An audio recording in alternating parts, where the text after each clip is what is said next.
Hello दोस्तों, नमस्ते, प्रणाम। मैं आप लोगों की खुशबू यादव आधी गीत के चैनल पर सभी का स्वागत है।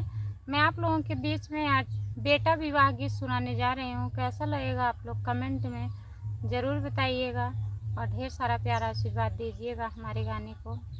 सजल हाथी हो, सजल घोड़ा हो, सजी गयल सारी बरात। सजल हाथी हो, सजल घोड़ा हो, सजी गयल सारी बरात।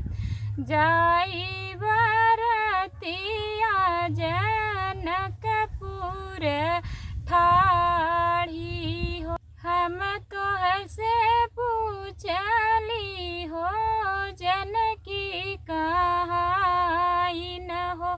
कवन हवई जनक दुआर, हम तो हाई हो रामा, जनकी कहाई न हो। हमसे दूताई ना होय, चनन गवरवा हो, चनन पीछवरवा हो। दोनों के वड़िया कते पुतली उरे हैं हो। उहै हवई जनक दुआर, जवने सीताला दे के ब्याहन आया हो। करथी नौनिया के काम, घूमै रे हाथी रे, घूमै रे घोड़ा हो। घूमी चलै सारी बरात, इतनी बचन सुने राजा जनक जी हो।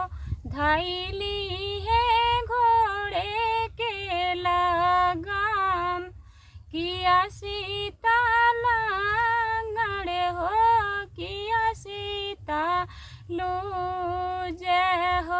किया सीता लड़ी का नादान, नाही सीता लांगड़ हो, नाही सीता लूज हो।